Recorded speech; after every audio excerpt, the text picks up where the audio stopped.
Olá, amigos, olá, amigas do Economia e Desenvolvimento. Estamos iniciando o último programa do mês de outubro, no mês 10 de 2021. Já estamos quase lá no final do ano, 2 meses, acaba o ano de 2021 e entramos lá para o ano de 2022, que traz muitas coisas. O ano que vem vai ser um ano realmente muito tumultuado, cheio de coisas, tem eleições para governos, chamadas eleições majoritárias para o governo federal, governos estaduais, enfim, o Brasil vai ferver mais ainda do que já tem fervido, né, nos anos anteriores, em 2022.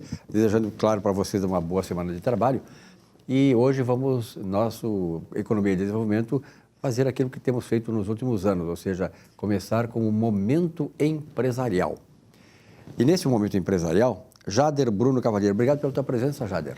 Sempre é muita honra do programa te receber. Prazer, Silvio Lopes. É Jader Branco Cavalheiro. Jader Branco Cavalheiro. É Jader Branco Cavalheiro. O que eu falei? Bruno. Ah, Jader Bruno. Então, mas tranquilo. Isso aí está chegando o número 10 do mês de 2021 e a gente já está carregando toda essa tensão toda, né? Como eu falei, para o 2022 vai ser pior ainda. Mas, Jader, naturalmente que os assuntos aqui dizem respeito à questão do momento empresarial, que é o título do espaço, mas as relações das empresas, a forma como as empresas encaram o mercado, como elas ganham o mercado, como elas se consolidam no mercado, como elas buscam a eficiência empresarial. Isso passa muito pela atuação dos contadores, da área da técnica de contabilidade. Como é que tu está vendo assim, a relação dos empresários com o meio contábil? Bom, quero primeiro saudar aqui o Silvio, né, que é o apresentador do programa, saudar a todos os empresários, saudar a todos os contadores e técnicos de contabilidade. Em referente ao meio empresarial, eu entendo que um dos desafios do empresário é a carga tributária. Uhum. E essa carga tributária, ela tem assim um enorme desgaste para o contador, para apresentar, né, para apurar os seus resultados e o pagamento de impostos, recolhimento de impostos. Uhum. Aumentou a carga tributária agora ou a arrecadação em setembro em 12,9%, né? Isso cada vez mais parece que ou é a eficiência da Receita Federal ou a carga tributária está aumentando. Não seria também pelo represamento do pagamento de impostos em função da pandemia? Bom, pode ser, né? Há muita negociação, há muitos refis que se chamam, né? Que são refinanciamentos. Estão sendo pode pagos, ser, né? Pode ser também, né? Mas aumentou a arrecadação. Nós temos hoje 400 mil leis tributárias no país. Não leis, normas tributárias. A lei em si, a gente chama que é a lei, né, que determina, que indica o que cada um tem o seu dever, a sua obrigação, mas, ao mesmo tempo, posteriormente, são feitas instruções normativas. E essas instruções normativas que, muitas vezes, elas tumultuam, todo dia está sendo alterado. Então, aqui na Receita Federal, na Receita Estadual, na Receita Federal, há uma série de normatizações. Então, assim, se é um escritório pequeno com um contador, ele tem que se virar em muitos para, né, atender essa legislação. A necessidade. Me parece que esse sistema contempla para aqueles grandes escritórios, porque para grandes escritórios tem 10 pessoas para interpretar uma norma, enquanto num escritório pequeno, tu tem um contador para interpretar diversas normas. Né? E o que a gente vê também é uma falta de espaço para que haja um debate entre os contadores, técnicos de contabilidade e os órgãos de fiscalização. Mas isso compete também ao Conselho de Contabilidade ou não? Uma parte disso? Eu entendo que sim, e esse também é um dos dos pilares da nossa plataforma, que é defender exatamente, né, um debate maior de como se faz esses compromissos, né, de cumprimento das normas. E me parece que o Conselho tem muito tem muito a ver com isso, né? Tem muito a ver, né? Porque diz direto com a profissão. Mas me parece que hoje o Conselho se furta dessa responsabilidade. Então, falta esse maior debate, né? Por exemplo, nos órgãos públicos, nós temos um espaço do contador, do técnico de contabilidade. O o profissional, ele tem, às vezes, carrega diversos processos, né, fiscais ali e tem que entrar em filas gerais, né, em relação a outras profissões. Muitas vezes esses órgãos têm espaço. Né? O advogado, por exemplo, tem isso, né? Então não há correlação, como faz com o advogado, a entidade que representa os contadores e os técnicos de contabilidade se omite nessa questão. Eu acho uma coisa muito grave. Aliás, eu denuncio isso há muitos anos. Eu sou economista, tenho muitos amigos contadores, técnicos de contabilidade, amigo de lideranças verdadeiras da área de contábil que também sentem essa omissão do Conselho. Porque na hora de impor a regra, a Receita Federal chama a profissão da contabilidade. Mas na hora de a gente buscar a Receita Federal, a gente é tratado como qualquer um. E eu acho que deveria haver, a meu ver, desses órgãos, não é só a Receita Estadual também, um respeito maior pela profissão, e a gente vai batalhar pela nossa chapa, né, que estamos trabalhando aí na campanha, para que ocorra isso aí. Aliás, isso é uma coisa, digo mania, não chega a ser uma mania, do setor público em geral, né? O setor público em geral que desdenha da sociedade que os mantém, né? Então, essa coisa acontece com vocês, com os contadores, com certeza acontece com outras categorias também. E é uma coisa inadmissível, nós temos que exigir eficiência do Estado, né? Perfeito. Porque o Estado, afinal de contas, quem mantém o Estado somos nós e mantemos o Estado exatamente para termos a retribuição ao que nós pagamos de impostos, que foram um recorde esse ano, como tu colocaste aí. Mas uma das outras questões, muito importante, Jader, é a questão dos planos de saúde do contador do técnico de contabilidade. Nós passamos por uma séria crise, né, da pandêmica e que atingiu o mercado como um todo, e muitos profissionais hoje não têm nem recursos, né, para que tenha um plano de saúde mais apropriado, né? E, ao longo do tempo, a gente vê que o Instituto de Previdência do Estado ele está aberto para negociações com as diversas categorias. A OAB já fez, por exemplo, exatamente. Os advogados hoje. Eu também sou advogado. Eu também sou advogado, né? E sou servidor do Estado. Então, eu tenho IP pela OAB. Não, pelo Estado. Pelo Estado. Pelo Estado. Mas mas a OAB hoje está possibilitando isso. O plano da OAB... ele é bem acessível, mais acessível que muitos planos privados, né? Então, a nossa chapa, a nossa campanha está sendo feita para defender que nós façamos um convênio e que vamos atender, né, os contadores técnicos de contabilidade, dentro do possível, né, do razoável, mas isso aí praticamente vai ser... um dos nossos desafios. Essa bandeira que vocês estão empunhando aí em favor dos contadores e dos técnicos de contabilidade, eu nunca vi em demais chapas, né? Pela primeira vez eu vejo um debate sério que traz um assunto, uma necessidade desses profissionais ser atendida e defendida pelo Conselho. É aquilo que a nossa chapa, a nossa campanha é muito em cima do que... Se nós ganharmos, obtivermos êxito, nós não vamos trabalhar para dentro do Conselho, nós vamos trabalhar para fora, nós vamos trabalhar para atender os interesses da classe contábil, né? De tentar beneficiar, trazer benefícios para os contadores e técnicos de contabilidade. E isso começa através de um compromisso, né, dessa entidade com os seus associados. Exatamente. Nós vemos assim que a Receita Federal, a Receita Estadual emite normas e demora muito tempo para que o contador e o técnico assimile aquilo ali, e o Conselho deveria ter maior treinamento, né? Dar maior treinamento, orientação, né, sistemática em relação a isso. Perfeito. E nisso nós vamos fazer. Perfeito. Parabéns e sucesso na Chapa 2 de vocês. Eu tenho certeza que, de modo geral, os contadores e técnicos de contabilidade vão ser muito bem atendidos, vão ser muito bem prestigiados, né? Daquilo que sempre quiseram, aquela que é a aspiração de qualquer profissional de ter a sua entidade representativa os representando verdadeiramente. Muito obrigado, Silvio. E nós vamos trabalhar com bastante transparência, com bastante ética. Nós vamos revisar todos os contratos que existem junto ao Conselho de Contabilidade para ver se efetivamente eles estão atendendo os interesses da classe contábil. Perfeito. Parabéns, então. Obrigado. E até um outro espaço aqui no Momento Empresarial. Tá bem, muito obrigado. Olá, somos, os humanos, seres compostos de 3 essências naturais, corpo, alma e espírito. Se sofremos muitas doenças, é porque ignoramos esta realidade. De nada adianta cuidar do corpo e estar nem aí para a alma e o espírito. Wernher von Braun, artífice das incursões americanas no espaço, sentenciou há 60 anos. Nosso presente e futuro dependerá muito mais da nossa adesão ao espírito do que à ciência.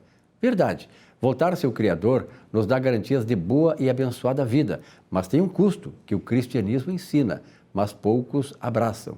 Viajar, conhecer novos lugares e, enfim, retirar-se um pouco do habitat alivia as tensões, mas não erradica o problema, que muitas vezes até piora. Viva a sua vida considerando essas 3 dimensões humanas e verá a diferença acontecer. Boa semana.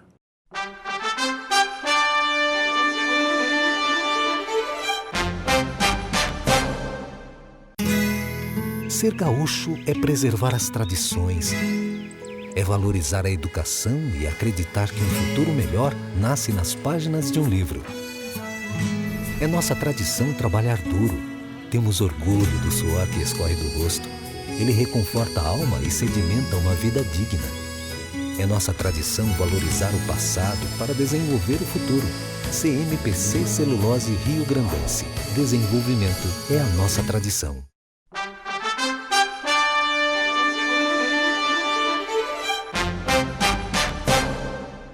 Olá, meus amigos e amigas telespectadores do programa Economia e Desenvolvimento. Falando sobre tópicos de direito, hoje gostaria de falar para você sobre direito trabalhista, mais precisamente sobre a estabilidade gestacional que a gestante, que a trabalhadora tem quando em contrato de trabalho. Lembrando que já está amplamente aceito na jurisprudência e na legislação que a gestante tem todo o amparo e a segurança jurídica do contrato de trabalho quando informada ao trabalhador, ao empregador, que está grávida. Mesmo que esse contrato seja por prazo indeterminado, ou contrato de experiência, ou mesmo por contrato por prazo determinado. Sabendo o empregador da situação gestacional da sua empregada, ele não poderá demiti-la, tendo que permanecer com seu contrato vigente durante todo o período gestacional e posterior à liberação ao salário maternidade. Lembrando, se caso o empregador insistir nessa situação de demitir essa empregada, mesmo sabendo da sua situação de gestante, ele terá que indenizá-la por todo esse período. Essa é a dica de hoje e aguardo ansiosamente para o próximo programa e tenham todos uma boa semana. Sejam bem-vindos ao nosso quadro de saúde no programa Economia e Desenvolvimento. Hoje nós temos a satisfação enorme de receber aqui o Dr. Leonardo Cabeda. Dr. Leonardo Cabeda é médico dermatologista e atua fortemente nessas questões de prevenção das doenças de pele. O Dr. Leonardo vai nos falar um pouquinho sobre o que nós temos de novidades na questão do manejo do câncer de pele. Dr. Leonardo, ele vinha conversando comigo um pouquinho tempo atrás e nos contando dos avanços tecnológicos nessa área. E isso é muito importante, principalmente quando a gente fala agora numa sequência de meses onde nós vamos falar sobre a questão não só do Outubro Rosa, que nós estamos passando, mas em seguida o Novembro Azul e depois o Dezembro Laranja, onde a gente começa a trabalhar a questão da prevenção do câncer de pele. Dr. Leonardo, seja bem-vindo ao nosso programa. Muito obrigado, Marcos. Bom dia aos telespectadores. Gostaria de agradecer o convite e a honra por estar presente aqui no seu programa. Então, gostaria de colocar aí algumas questões que eu considero importantes em relação ao câncer de pele. O câncer de pele, ele é dentre os cânceres, de uma maneira em geral, ele é o mais prevalente no nosso meio. Hoje nós sabemos que eles perfazem mais ou menos em torno de 33% dos cânceres de uma maneira geral. Isso dá mais ou menos em torno assim, de uns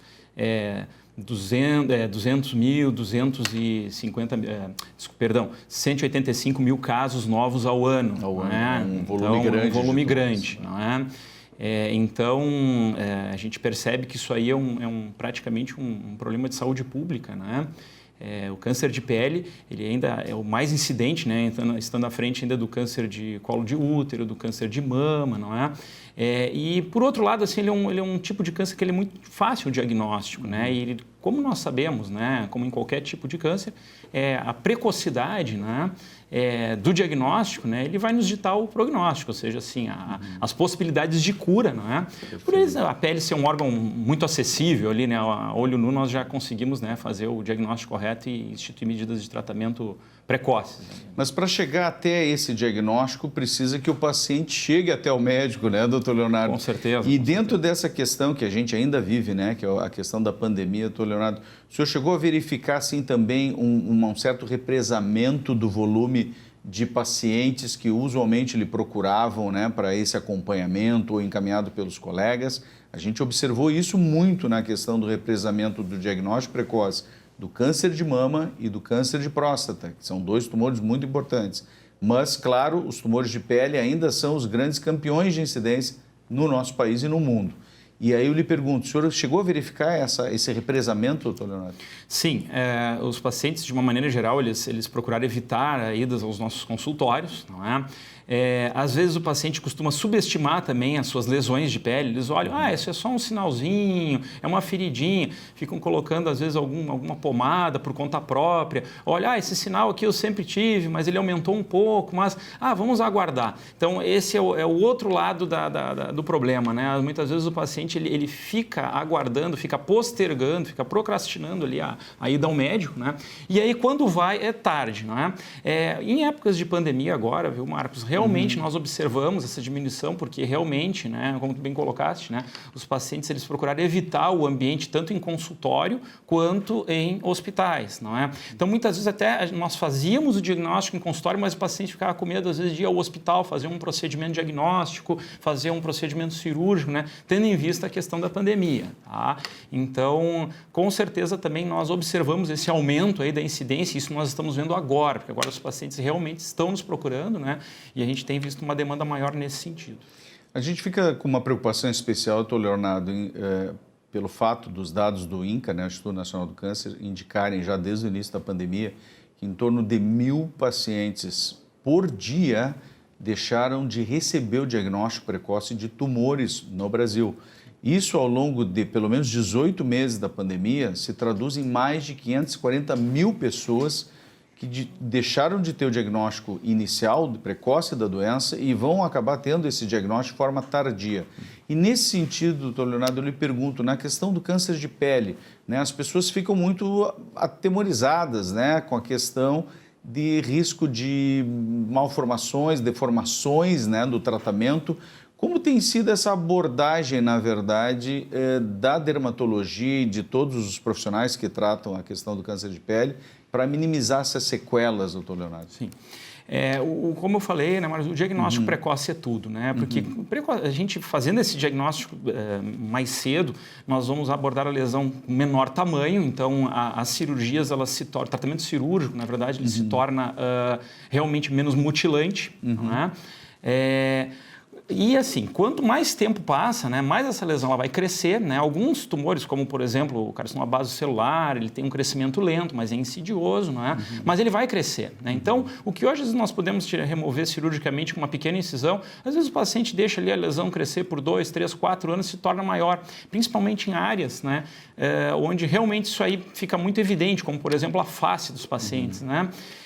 E o outro grande problema que nós temos, né, e isso sim diz mais respeito ao melanoma, não é, que dos cânceres de pele, ele é o mais agressivo, não é, porque ele tem risco realmente de se disseminar rapidamente para outros órgãos do organismo, né? Nós chamamos de metástase, não é? Geralmente para pulmão, fígado e cérebro, né? E esse tipo de tumor ele leva os pacientes ao óbito e às vezes rapidamente, não é? Porque realmente é um tumor que ele tende a crescer de maneira muito veloz, não é? Então, o que acontece? Além da questão da cirurgia mutilante, né, esses pacientes que já têm tumores avançados e com lesões em outros órgãos, né, metástases, né, eles são candidatos a procedimentos mais agressivos, né, como, por exemplo, quimioterapia, né? A quimioterapia ela teve um avanço muito significativo nos últimos anos, né, com os chamados imunobiológicos, né, as chamadas imunoterapias, né, em que esses medicamentos, quando administrados nos pacientes, eles agem especificamente nas células do tumor, né? Ele especificamente caça as células do tumor, literalmente, né? Caça as células tumorais no organismo, né?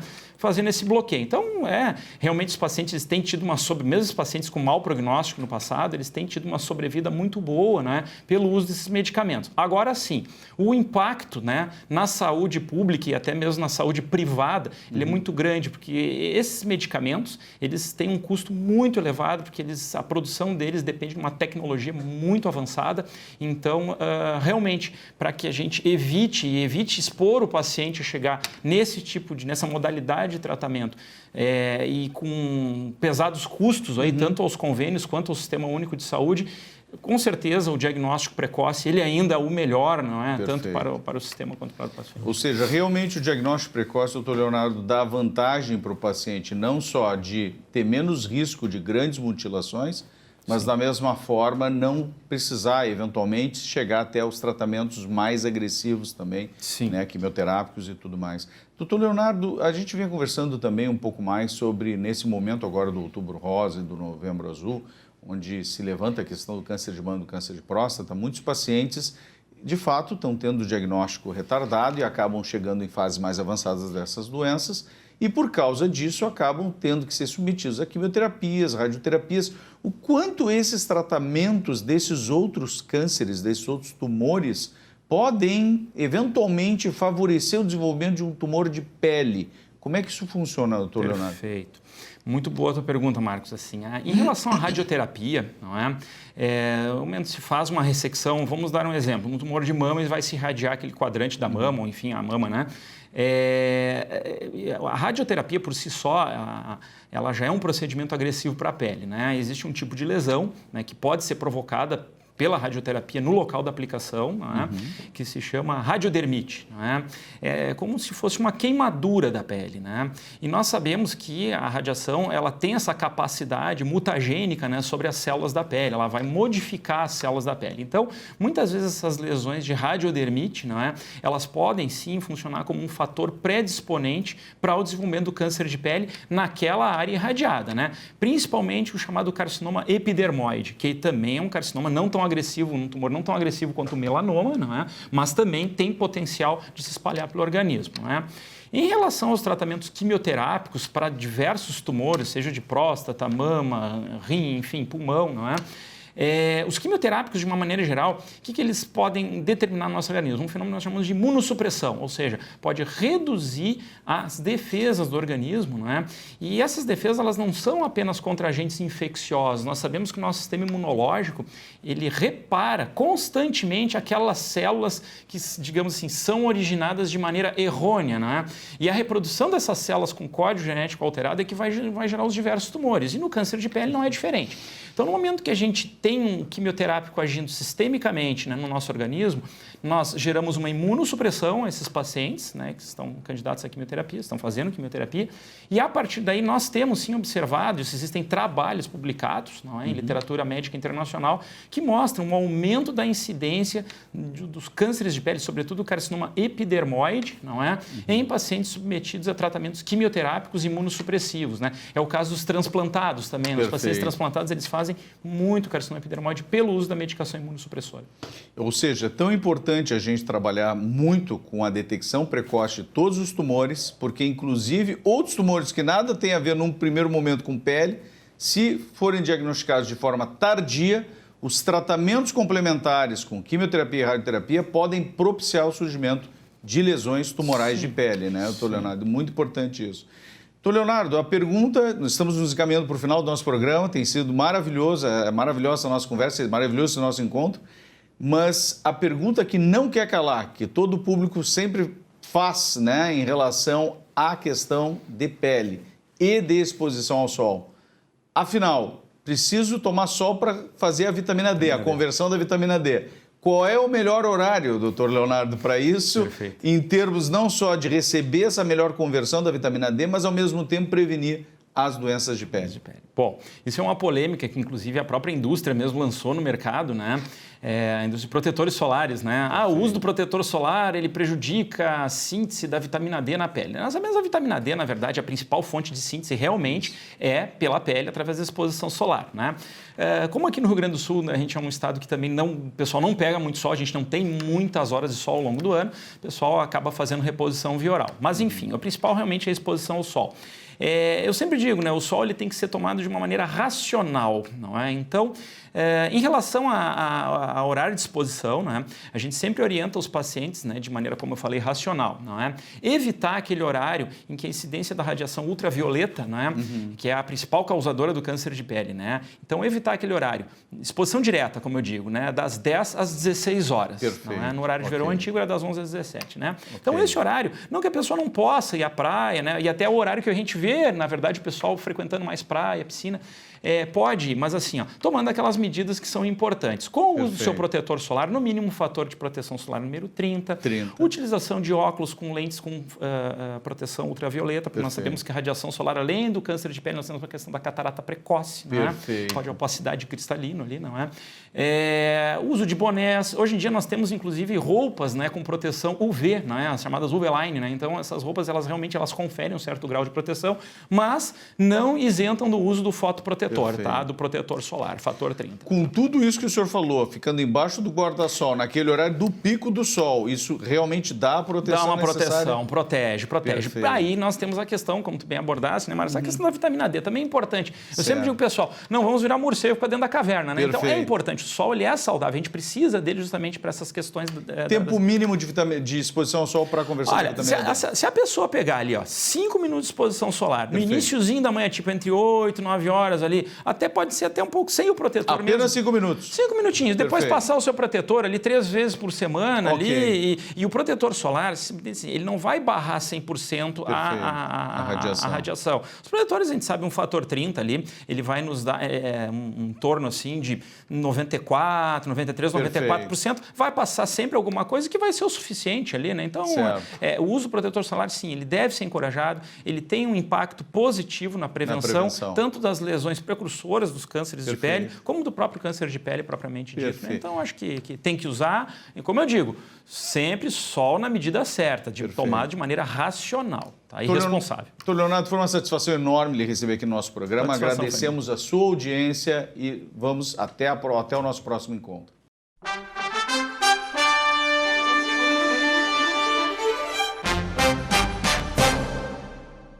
Já pensou em ter o seu próprio canal de TV corporativa, exclusivo e impactante?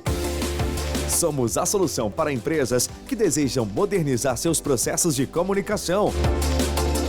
Solução Mídia Digital, transformando a forma como você se comunica.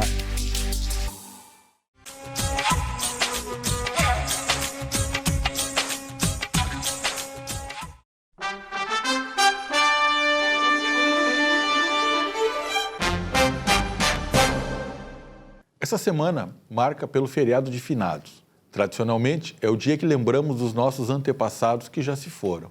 Na minha opinião, o dia é apenas uma mera formalidade, pois ninguém precisa de um dia especial para lembrar de quem gostava. Eu lembro diariamente das pessoas que já partiram e que eram do meu círculo de amor. Tenho saudade de todos, tios, avós, primos. E quanto mais velho fico, mais saudade eu sinto.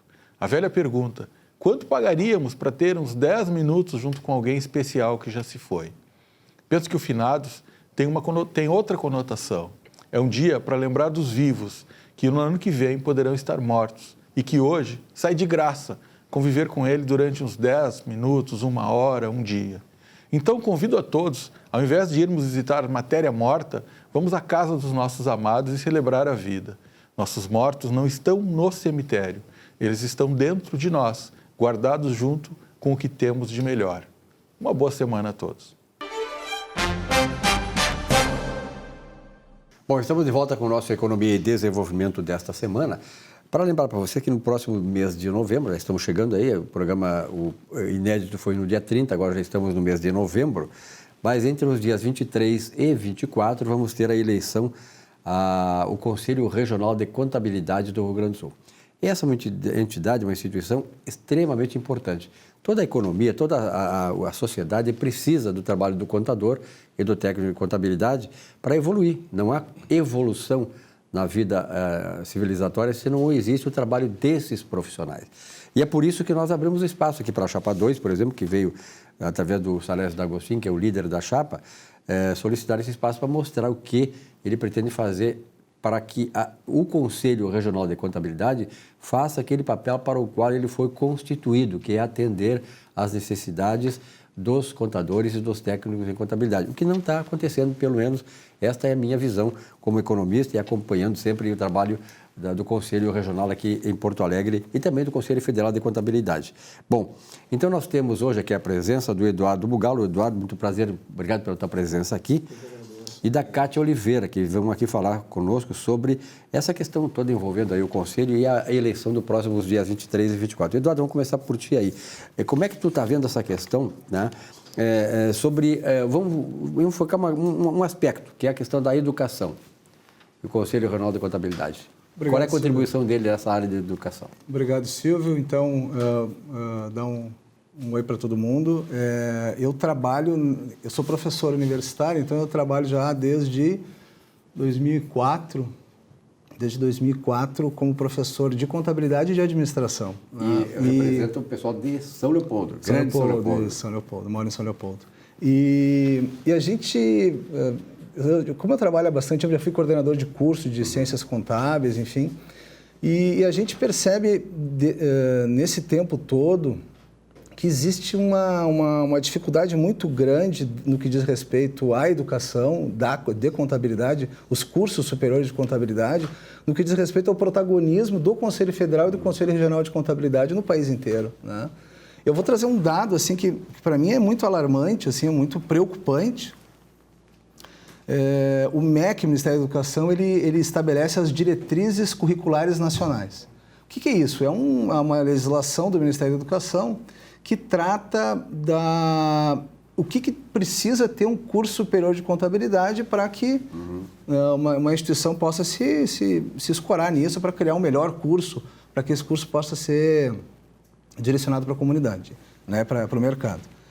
As diretrizes em vigor hoje do curso de Ciências Contábeis datam de 2004. Ou seja, nós hoje estamos formando contadores segundo uma norma que imaginava como deveria ser esse contador em 2004. Aliás, em 2004 eu estou sendo bonzinho, né, Silvio? Porque, na verdade, se a lei saiu em 2004, a discussão já é de... Claro. Se 17 anos a gente está discutindo alguma coisa que ainda nem está, imagina quanto 20 tempo... anos antes, né? Eu me dei o trabalho ontem, Silvio, de procurar na internet como era a vida em 2004. E aí tem alguns detalhes que eu acho interessante. A gente usava Orkut em 2004. Quem não tinha Orkut estava fora do mundo. Estava fora do mundo, mas o Orkut hoje era a quem tá grande fora do mundo rede é o Orkut, social. né? O Orkut era a grande... foi a primeira rede social. Eu me lembrava disso, Marco, aí foi há pouco tempo, né? 17 anos, Silvio. 17 anos. O profissional de contabilidade que está saindo da faculdade hoje é um profissional que foi idealizado 17 anos atrás. E a gente tem aquelas discussões que a gente... mas a faculdade não forma... Tá, mas e o conselho, onde é que entra nisso, né? O Ministério da Educação está preocupado com, sei lá, um portfólio de 50 cursos superiores. Contabilidade para o Ministério da Educação, com todo respeito, é mais um curso.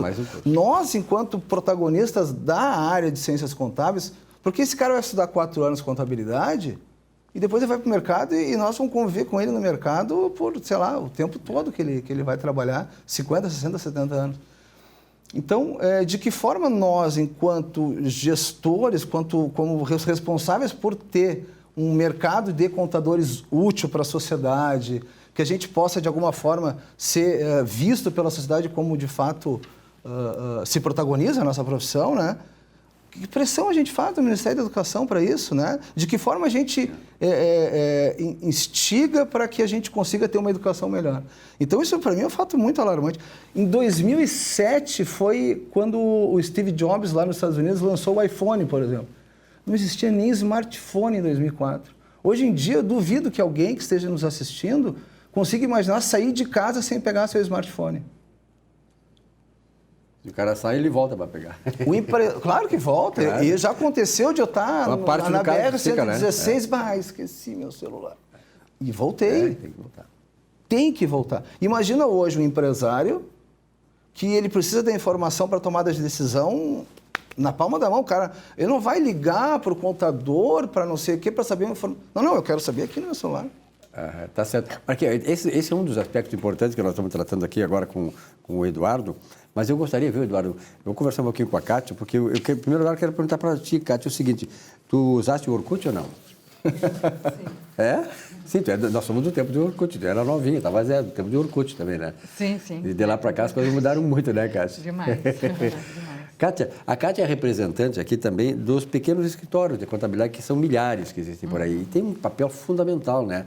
Na economia, na sociedade, tá, para os profissionais, para a categoria e para o próprio conselho, né, que se nutre da contribuição desses escritórios e desses profissionais. Como é que tu está vendo assim, como é que tu, ao longo dessa história do conselho recente, né, que tens o escritório, como é que tu está vendo assim o amparo, vocês são amparados pelo conselho de uma maneira geral? Bem, cumprimento a todos os colegas, contadores, técnico de contabilidade. Então, eu tenho um escritório pequeno, né? Aqui em Porto Alegre mesmo? Aqui em Porto Alegre. E acho que essa falta de orientação do Conselho de Contabilidade está muito pendente e forte, a falta dele, né? Porque hoje a gente se cadastra nos órgãos, né, públicos para receber os e-mails, né, das atualizações, né, das muitas mudanças que tem. E simplesmente tu recebe aquilo ali e tem que entrar naquela página e ler toda a legislação que toma muito tempo, né, e que a gente às vezes não tem hoje, porque a vida é uma correria, e que eu acho que sim, que o Conselho poderia prestar essa informação para a gente de uma forma resumida, né, e clara, que está faltando deles fazer isso com a gente. E que a gente... E um profissional desse, nesse nível, assim, o microempresário, ele tem essa dificuldade toda. E uma entidade como o Conselho, ela foi criada exatamente, claro, favorecer a todos eles, né? Até porque um dia tu gostará de ser grande, né? Todo que começa em pequeno gostará de ser grande. Sim. Mas essa caminhada exige o quê? Exige profissionalismo, exige... tem um custo muito elevado. Sim. E, sobretudo, a qualificação e o amparo da sua entidade, que é, afinal de contas, no caso do Conselho de Contabilidade, dos contadores e dos técnicos de contabilidade. Faltando isso, claro que aí a coisa fica mais difícil ainda, né? Fica. Por isso que a gente, nossa chapa 2, quer entrar forte nessa mudança e fazer isso, fazer valer para todos nós profissionais de contabilidade. Eu acho que é uma aspiração, viu, de todos o pessoal ligado ao Conselho de Contabilidade. Eu nem falo só do Conselho de Contabilidade, mas o Conselho Federal também, que também tem do ponto de vista nacional, tem um papel fundamental de amparar esse profissional, né? Eu como jornalista, assim, a gente sentia muito o Sindicato dos Jornalistas, tempos atrás, que também nos representava. A ARI é uma entidade mais social do que coisa, mas a falta, por quê? Naquele tempo não é o caso, aí me parece que não é o caso, o sindicato se filiou a um partido de esquerda, o PT, e nos largou. Quem não era do PT, nem filiado eles aceitavam. Então, realmente complicado. Mas eu sinto que vocês precisam realmente uma sacudida no Conselho, porque é fundamental o papel dos pequenos escritórios de contabilidade para a solidificação do próprio Conselho, né? Eu acho, não é, Eduardo? Eu acho que não é que funciona assim? Eu acho sim, Silvio. E assim, todo ano a gente paga a nossa anuidade, né? Isso, a contribuição. Nossa contribuição lá para o Conselho. E eu pago assim, doendo, assim, porque eu acho muito caro. Eu acho muito caro. Até pelo retorno que não tem. Exatamente Esse é o problema. Exatamente. Pega, por exemplo, assim, as discussões que tem hoje no Brasil em relação à carga tributária no Brasil. Eu vou fazer um paralelo para a gente poder entender isso. Os impostos no Brasil são muito caros, concordo, são muito caros. Mas daí vai ter alguém que vai dizer, não, mas na Alemanha o imposto é mais caro que no Brasil. Realmente é mais caro. Só que na Alemanha ele não precisa pagar a Unimed, ele não precisa pagar o colégio do filho, ele não precisa pagar a guarita para segurança 24 horas, né, para o teu prédio. Por quê? Porque o imposto é mais caro, mas tu recebe isso na forma de serviços. Exatamente. E aí eu quero fazer esse paralelo com o CRC. A anuidade é muito cara e o que a gente... Qual é o serviço, qual é o retorno, né? Que o Conselho dá para nós, né? Eu vou trazer um exemplo que para mim é... O CRC, ele tem um evento que ocorre a cada 2 anos. Um evento que é para ter... Bala. É o Congresso, que foi agora há pouco, inclusive. Semana retrasada. Aí tu pensa assim, não, olha só, eu estou pagando essa anuidade altíssima lá para o conselho, mas pelo menos vai ter alguns eventos em que a gente vai poder, né? Vai ter esse evento claro. que a gente vai ter poder... um retorno. A gente vai poder ver excelentes palestras, eu vou poder articular, fazer network, a melhor coisa que tem, tu poder fazer network em eventos, tu conhece gente de outros lugares, né? R$ 2.900, e aí eles dizem lá no site que eles vão dar um desconto para quem é do CRC, R$ 1.450 para participar de um evento que tu não ganha, acho que ganha uma pastinha, aliás, eu nem fui no evento, porque eu fico revoltado com isso, né? Mas para ganhar uma pastinha e para poder assistir palestra. É óbvio que não tem que ser de graça, eu acho que o evento tem todo um custo e de alguma forma... Mas R$ 1.500 para participar de um evento, que deveria ser um evento... Inclusive online, agora tem o híbrido, né? O online é quase R$ 300 com esse tal desse desconto que eles criam, né? Imagina, podia ser um evento assim de 50 pila, que poderia ter contador do Brasil inteiro participando online. É verdade. Podia ser uma forma assim de gerar uma integração nacional na área de contabilidade muito... Fazer R$ 300 o evento online. Silvio, estudante no evento presencial tem que pagar R$ 725. Eu fui consultar ontem. Isso é preço que se cobra de um estudante para participar de um evento que não... Ah, não, esse aqui está estadia, está passagem aérea. Não. É só o evento. R$ 725 para estudante. Isso mostra o distanciamento do Conselho em relação àqueles que os mantêm, né? Porque quem os mantém são os profissionais. Porque é uma gestão de evento. Eu acredito que agora eu estou tentando imaginar pela cabeça deles. Eles têm um público e eles têm um evento e que muita gente pagaria para estar nesse evento. Isso dá, né? Tem um retorno financeiro interessante, dá dinheiro. Claro. Então como é que nós vamos maximizar o nosso ganho? Isso é para quem está preocupado em maximizar o ganho. Mas quem está preocupado em maximizar a participação, a discussão nacional, usar um evento desses para tu colocar... Eu não sei quantos tinham no evento, 2.000 pessoas, 3.000 pessoas. Mas... Imagina, 1.500 pessoas, né? É um evento para ter 50.000 pessoas. É verdade, Online, tu bota 2.000 lá na plateia e tu pode ter 40.000 pessoas... no Brasil inteiro. Com certeza. É uma das coisas que tem que mudar no Conselho. Para encerrar, Kátia, qual é a tua... Tu está bem otimista em relação à chapa? Está sentindo isso com os colegas? Muito, muito. Porque os colegas, a gente está tentando falar para os colegas e atrás e mostrar essa diferença de que vai ser com a nossa chapa lá e com que já está com o Conselho, o que ele está oferecendo para os profissionais. Mudança, né? Isso. Que o negócio é mudar. Kátia, mudar. Parabéns aí pela tua agregação a essa chapa. Também tenho certeza que os contadores e os técnicos de contabilidade um dia vão chegar a ter essa sabedoria e saber que precisam, né? Precisam avançar. Eduardo, teu toque final, um segundinho. Não, é isso. Eu queria agradecer a oportunidade de estar aqui no programa.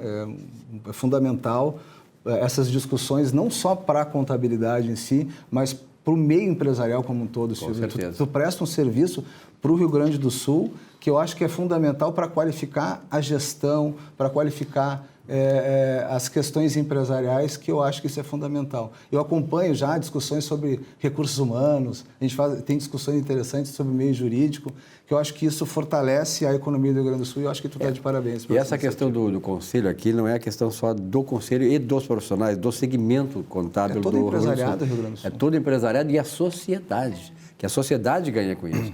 Na medida em que tiver profissionais categorizados, qualificados, empresas saudáveis, nós vamos ter mais emprego, mais eficiência, menos custo, quer dizer, a sociedade toda ganha com isso. Obrigado, Eduardo, pela tua presença. Obrigado. Kátia, também sucesso para vocês aí. Da chapa 2 do Conselho Regional de Contabilidade do Estado do Rio Grande do Sul. Não esqueça, chapa 2. Um rápido intervalo, já voltamos aqui com o nosso Economia e Desenvolvimento. Até já.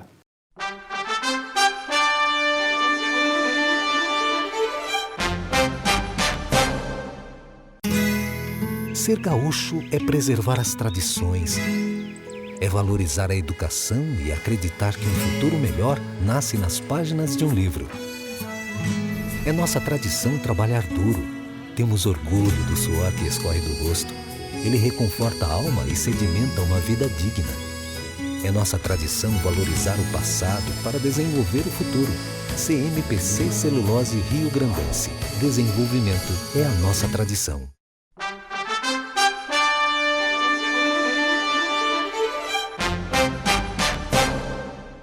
Bom, nesse último espaço do Economia e Desenvolvimento dessa semana, doutor Gustavo Bernardi, obrigado pela sua presença uma vez mais. Eu que agradeço. Doutor Gustavo Bernardi, um dos assuntos que vem aí, claro que preocupando as pessoas e tal, a partir da pandemia do ano passado, muitos perderam empregos, outras perderam renda e tal, é a questão do endividamento. Alguma novidade nessa área? Sim, Silvio, exatamente. E casualmente eu tenho recebido muitos e-mails com relação a isso. Nós tivemos agora em julho deste ano uma alteração no Código de Defesa do Consumidor e na legislação do idoso que trouxe para a legislação brasileira algo que não existia, que é a chamada recuperação judicial da pessoa física. Todos nós conhecemos e sabemos que existe a recuperação judicial das pessoas jurídicas, mas de julho para cá foi publicada uma lei, número 14181, chamada Lei do Superendividamento. O que essa lei traz? Essa lei possibilita que aquelas pessoas que tenham um grande volume de débitos, um grande volume de dívidas que impacta na sua sobrevivência, que impacta na manutenção da sua atividade diária, que possam agrupar todos os seus credores, agrupar todas as suas dívidas e, através de uma mediação feita pelo judiciário, chamar esses credores e renegociar as suas dívidas. E é muito interessante porque essa renegociação permite uma redução dos juros, uma redução da mora, um alargamento dessas dívidas para até 5 anos e um limitador. Estabelece que a pessoa só pode comprometer 30%, 35% da sua renda com essas dívidas. E isso é tão interessante, tão eficaz, que aquele credor que é chamado para vir renegociar e não vem na audiência de renegociação, ele fica para o final da fila e somente depois de ter pago os outros credores. Então, uma medida muito eficiente é a chamada Lei do Superendividamento. Ela é uma lei nova, ela foi criada em julho deste ano, justamente, Silvio, em razão do aumento exponencial da dívida das pessoas físicas, porque perderam renda, porque reduziu o trabalho, porque reduziu a atividade econômica, porque aumentou os juros, né? E essa legislação veio para facilitar essas renegociações. Tem uma particularidade, essa legislação não pode ser utilizada para aquelas dívidas que são dívidas reais, financiamentos habitacionais, financiamentos com crédito hipotecário. Esta é a única exceção. Porém, todas as outras formas de financiamento, todas as outras formas de desconto em conta, todas as outras dívidas que não sejam dívidas de serviço, mas que sejam dívidas financeiras, que impactam no dia a dia das pessoas, que impactam no dia a dia do consumidor, podem ser renegociadas, né? É claro que tem que se fazer um trabalho, tem que se fazer um levantamento, tem que se fazer uma proposta conciliatória para levar nessa audiência, mas essa medida é muito eficaz. Ela está sendo pouco usada porque as pessoas desconhecem, Silvio, né? Mas ela é muito eficaz, ela é muito semelhante a uma legislação americana que permite justamente algo muito parecido com isso lá nos Estados Unidos. E até porque eu acho que a sociedade hoje está sofrendo os efeitos agora do tempo todo da pandemia que aconteceu. Sim, muita gente perdeu renda, muitas pessoas foram, em razão da perda da atividade econômica, foram buscar financiamentos acreditando que a atividade econômica ia retomar. Isso não aconteceu ou não aconteceu na velocidade que a gente esperava, né? A inflação pegando, a recessão prevista para o ano que vem muito pesada, né? E a gente vê as pessoas hoje impactadas, as pessoas não sabendo o que fazer, tamanha é o comprometimento financeiro que essas pessoas têm. Doutor Gustavo, muito obrigado pela sua presença aqui. Quem quiser ter uma assessoria do doutor Gustavo, tem aí os veículos, né, para chegar até o senhor. Né? Bernardi Advogados Associados. Um grande abraço. Eu que te agradeço, Silvio. Até a próxima. Até a próxima. Muito bem, para encerrar o programa dessa semana, estamos aqui com o Adriano Campos. Adriano, obrigado pela tua presença. Perfeito. Obrigado. O Adriano que é controller lá da Russell Bedford. Adriano, muitas coisas, claro, que estão aí em função do controller de uma empresa, instituição como a Russell Bedford. Uma das coisas é o ISO 9001, essas coisas de qualificação empresarial. Fala um pouquinho sobre o ISO 9001. Perfeito. Sistema de gestão da qualidade. O que é? A companhia conseguir diagnosticar, né, os processos existentes nas empresas, a padronização, o engajamento dos profissionais envolvidos, alta gestão efetivamente e o mapeamento de processo. Isso é o fundamental, né? Isso contribui única e exclusivamente com a possibilidade de tu garantir a eficiência e a eficácia dos processos existentes nas companhias. Perfeito. O que faz, assim, digamos assim, o que é o compliance numa empresa? Perfeito, vamos lá. O compliance, na verdade, nada mais é do que a valorização efetivamente dos valores, as crenças, né, e os objetivos que cada companhia possui no seu até quadro de avisos, e eles são visíveis, né, para a comunidade. Porém, eu digo os colaboradores e tal, porém, a diferença está entre o conceito e a aplicabilidade diária. Então, é justamente o compliance, né? Hoje, a garantia, né, do mundo corporativo, isto é de extremamente importante em função de nós trabalharmos, né, com vários colaboradores, né, multidisciplinares, culturas diferentes, mas, acima de tudo, desenvolvendo atividades num grupo. E qualquer ineficiência da atividade de alguns colaboradores atinge justamente compromete a imagem da companhia. A compliance seria, assim, a cultura da empresa? Também. Cultura, objetivos, procedimentos e estar sempre no dia a dia com aquilo que é o quê? O padrão e dentro da norma aceitável. Como é que é passar essas variáveis, né, que acabam contribuindo para a eficiência, o desenvolvimento, a consolidação da empresa, a busca de novos mercados, esse avanço, como é que é passar isso para o empresário? Acima de tudo cada um precisaria enxergar o quê? O seu objetivo principal, além do seu core business. Seu foco, né? Exatamente. É o que sempre nós vamos enxergar, que todo e qualquer processo, isso sempre contribui para uma melhor gestão do empresário. Isto é, sem dúvida, fundamental à existência. Esse papel teu aqui, o papel que tu exerce lá como digamos assim, controller, é um papel multidisciplinar, né? Perfeitamente. Eu atuo em todas as áreas da companhia, diretamente com o nosso CEO, Roger Maciel, que nos dá, né, toda a possibilidade, né, e a capacitação necessária justamente para que a gente consiga prestar um serviço para os nossos clientes. Primeiro, um serviço eficiente e um serviço eficaz. A eficiência é fazer o certo, e a eficácia é fazer o certo da maneira correta. Perfeito. Isso é uma coisa que, aliás, é um segredo para uma empresa ser eficiente e eficaz, né? Perfeito. É um dos maiores segredos que acaba contribuindo para a empresa a crescer. Perfeito, sim. Com relação, digamos, nós estamos hoje no mercado globalizado, né, há muito tempo, e cada vez mais essa integração internacional faz com que muitas formas de atuação, digamos assim, de ação empresarial seja copiada de outros países e tal. Como é que nós estamos em termos internacionais em relação ao compliance, em relação à questão da qualificação? Principalmente o Russell e a preocupação com a garantia da prestação dos serviços para os nossos clientes, até mesmo para os nossos clientes internos, que são os nossos colaboradores. Mas, acima de tudo, nós temos uma gestão com a atuação direta. E isso de fundamental importância, o engajamento vamos dizer, do empresário em si, mas, acima de tudo, de todos os gestores diretos e acima para que a gente consiga desenvolver os processos. E, na verdade, nós estamos num momento, assim, né, o Adriano, que os empresários, de modo geral, aqueles que querem ser empresários, eles têm uma grande possibilidade, porque hoje temos problema de crise de emprego, né? Perfeito. Crise de trabalho, quer dizer, eu não falo em emprego, mas de trabalho. Perfeito. Quer dizer, trabalho tradicional e tal. E muitos jovens, isso se observa assim no crescimento do número de novos empreendimentos pequenos, empreendimentos pequenos. Sim, perfeito. Né? E isso é importante que esse futuro empreendedor tenha consciência disso já. Fundamental importância. É justamente o quê? É passar dos exemplos, dos conceitos que nós aprendemos diariamente, à prática. Fundamental. Como é que tu está vendo, assim, para nós encerrar a entrevista, como é que tu está vendo essa saída que estamos tendo naturalmente da pandemia e tal, os problemas que adviram a partir dela, e o ânimo dos empresários? Tu tem visitado muitos empresários? Sim, nós conversamos, né, diariamente.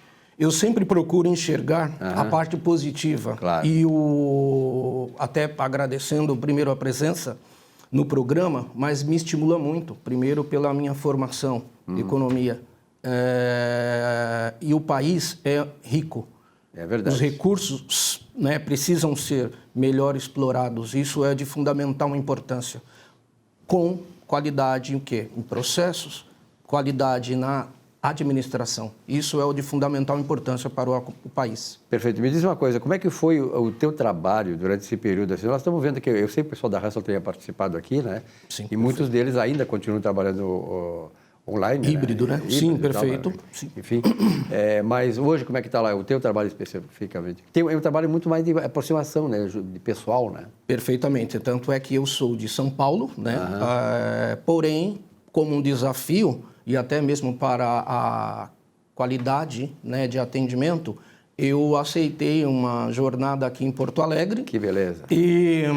Mas assim, a cidade fantástica e a companhia também. Mas acima de tudo, né, todos nós lá, o engajamento é fundamental para poder atender melhor o cliente, conhecer, né, o mercado e expandir para novos negócios. Eu acho interessante o que a Russell faz, que os profissionais andam em vários estados, tal, novas realidades e tal. Isso é importante para a experiência do pessoal e para, inclusive, a própria eficácia do tratamento, né? Naturalmente. Essas experiências que vocês acumulam, né? Sim, perfeito. Paulistano, corintiano ou palmeirense? Santista. Somos iguais, então. Eu sou santista. Por que eu sou santista? Por causa do Pelé. Pois é. Na época do Pelé, eu fui sempre em São Paulo sou Santos. Então, perfeito. Temos aí uma afinidade futebolística em São Paulo, no maior centro econômico do Brasil. Perfeito. Adriana, um prazer muito grande te conhecer. Sucesso lá, como eu sei que a Russell propicia a vocês todas as condições necessárias para que vocês tenham sucesso também profissional, que é o sucesso da empresa. Certamente, perfeito. Um grande abraço. É fundamental. Até a próxima. Muito obrigado. Obrigado, senhor. Muito obrigado a você, telespectador, pela audiência, também pela fidelidade aqui ao nosso Economia e Desenvolvimento. Estamos 20 anos no ar. Uma boa semana de trabalho a todos vocês. Voltamos na semana que vem. Até lá.